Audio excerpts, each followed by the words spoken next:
Lee Caroline Brown. I'm here with the mayor of Buchanan, and the topic is what's going on? What's going on? So my first guest is Mayor Theresa Knickerbocker.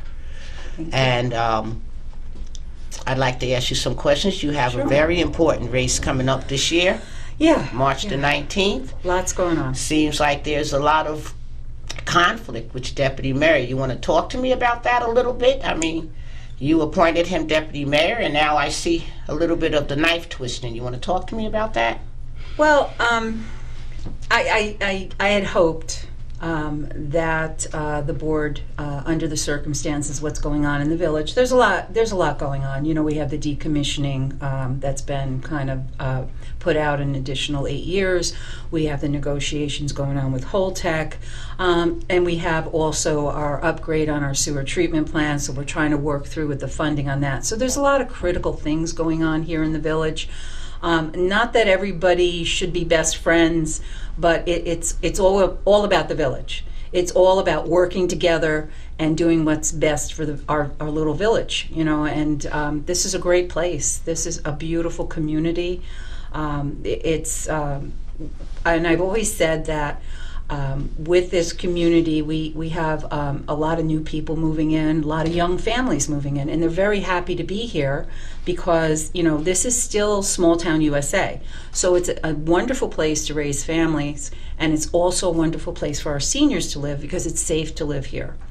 So, you know, we've been through some challenges since the closure of Indian Point 2017, and I was fortunate during those times. We had an excellent board. We didn't always agree on everything, but we could work together for what was in the best interest of our village. So, you know, not everybody's going to agree, you know, but we I think need to learn to agree to disagree. And because we always have to have in our mind, it's about the village. It's about what's in the best interest of the village. What's going on with this deputy mayor of yours? I've viewed a few of your meetings, and he's, in my humble opinion, quite the misogynist. I'm worried about that. What's going on in his backers and what's being said. I read your response to his article. Oh, in the Examiner. In the Examiner, yeah. And I'd like to know what your constituents are thinking about the way he's treating you in public meetings, interrupting you, asking you what you've done. Now, I've followed you for quite a while. You know, we go way back. I have family and friends here in Buchanan. Oh, okay, great. And which is why I'm here. Okay. I'm a Peekskill person, but you know, I support what's good, no matter the political affiliation. Mm-hmm. And you know what? I'm an independent. As am I. And over the years, I have worked with Democrats, I've worked with Republicans, and we're so small here. We have to be able to work with everyone, whether it's New York State officials, federal officials. So we can't dig our heels in and say, you know, we're Democrats, we're Republicans. I'd like to think that our politics here, I think people understand it's not national politics. I think they understand that it's more what's good for the village, whether you're a Republican or Democrat. And I've my whole life have been an independent, and I like being an independent because when one party does something that's crazy, you know, I'm free to say what I want to say because I'm an independent.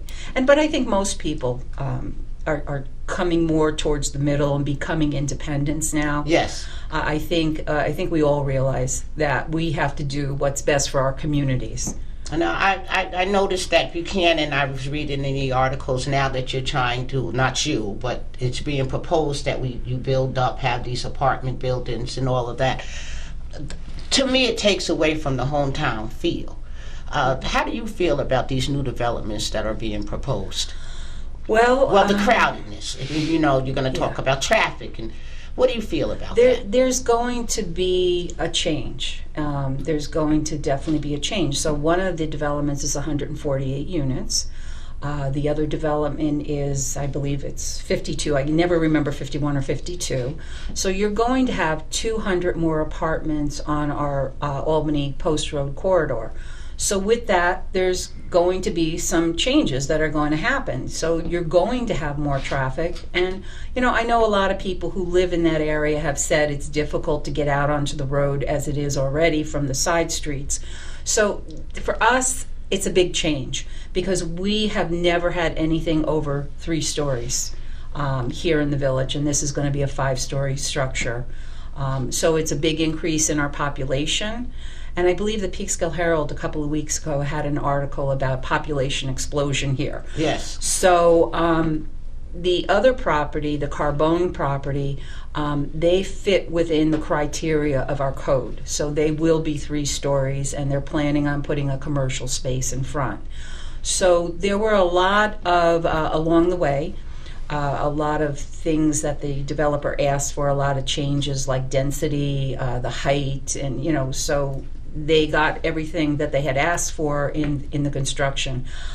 I've been torn on it because I've lived here my whole life. It's a change in our village character. But then what I did, even the last day when I was voting on it, and I did struggle with it, but I was only 1 vote at that point. I was outnumbered. But the reason why in the end, I don't like the change in the character of the village, and people who move here love the character of our village. People who've lived here their whole life love the character of the village. But I think what has to hit me, I was on this board when we had to do those tax increases because of the closure of Indian Point. And that's one of the most difficult things an elected official can do is to raise taxes like we had to cover the loss. So with that in my mind, I voted for it because we're potentially, the estimate is getting $250,000 in taxes on that building. But there will be effects from, bringing that construction here. A lot of, like in Peekskill, all of these developments, affordable housing is a big question. And will it be affordable? No, it will not be affordable. They're not offering 10% of the units to be affordable. Do you think that's right? Well, we are one of, there's 45 municipalities within Westchester County. I'm currently the president of the Westchester Municipal Officials Association, so I talk to a lot of the other elected officials throughout the county. But when Rob Astorino was in, and you remember there was a federal lawsuit, there was a big hoop-de-doo going on about the affordable housing and complying with it, I and my board stood firm and said that we're not going to make a developer do that. So out of all the 45 municipalities in the county, we are one of, I think it's 5 municipalities that do not have that requirement for when we're building.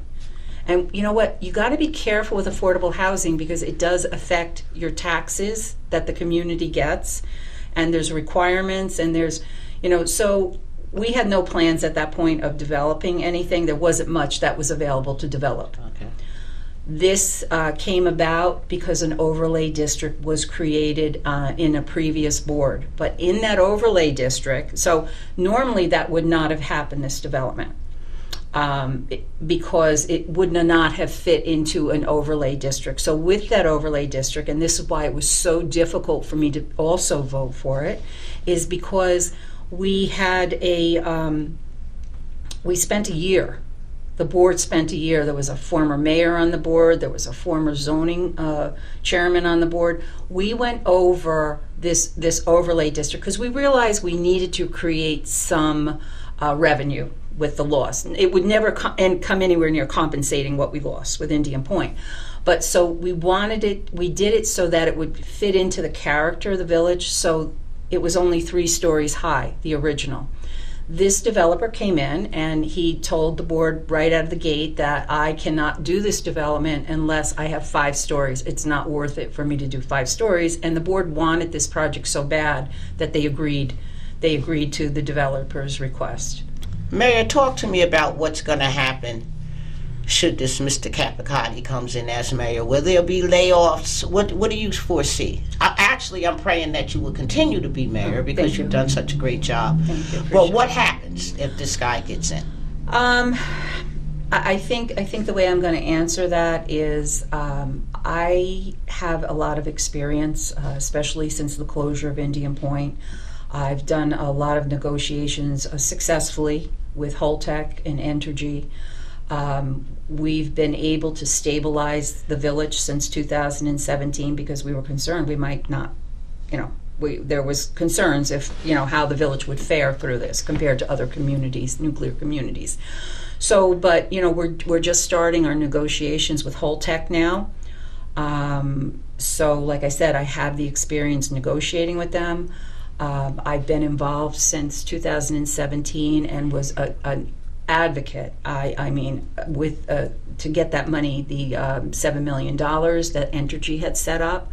So I'm very involved in that, and I've been very involved in that, talking to the state, trying to get our share of that money to upgrade our sewer treatment plant. I honest to God, I'm not fluffing my feathers, but the village did not get any type of grants before I came mayor. I went aggressively after grants because I see other communities just being handed money, hand over fist, and it was like, we're not getting any grants here. So since I've been here, I've been very effective in getting grants. And, it's just having the background. Once the plant closed, I was involved in every meeting. I deal with other people throughout the country, other plants that face similar positions. Zion, Illinois is one of them. So I've gained a lot of knowledge of what happens when these plants close. Also, I did a tour of Vermont Yankee when that plant closed because I needed to educate myself. What does this look like for the community? How do we survive? And what have other people done? We don't have to reinvent a wheel. What have they done to help, to survive? One of the grants not grants, but one of the monies I'm trying to go after, and we looked for money, because like I said, everybody else is getting money. What's wrong with the Village of Buchanan? But one of them is called the Stranded Act, and it's federal. It would be federal money, and there's they should be compensating the communities like us that have stranded nuclear waste. So I'm involved in so many things with the nuclear, with the plant over there. My opponents have not really been, they've attended a few meetings, but I'm sitting up on that board, that decommissioning oversight board, and the room is packed with anti-nuclear people, and I'm basically the lone voice sitting in that room pushing back. And one of my board members had said, well, the state's going to do what the state's going to do. Well, that's not the answer. No, you need to push back, you need to fight, you need to advocate for your community. And I feel that's what I have done since the closure. It's been devastating, it's really been tough. I appreciate your response. My nephew, who comes and is involved here in Buchanan, asked me, before we did the podcast to interview you. Also, your running mates. Tell me a little bit about your running mates in these next 30 seconds. Okay, Rich Funchen, who was on the board before and was also on the board during the closure. So it was our team that helped get through the closure of Indian Point, and Rich was right there with us on the front lines. Okay. And then we also have a Wilda Baez, who was on our police reform committee, and she was also on our planning board for a while. So she has some experience with, with what's going on in the village. And they're really two good people that have their hearts here, and that's, I think, key, is to have your heart in the right place here. This is not national politics. It's like, this is my community, I love my community, how can I make it better? I appreciate you sitting down with me. Oh, thank you. No. And I wish you all the luck. Thank you. And I'll be at your March 5th meeting. I've been watching them. So if you don't mind, I'd like to make myself a guest, and I thank you again for sitting down with me. Thank you.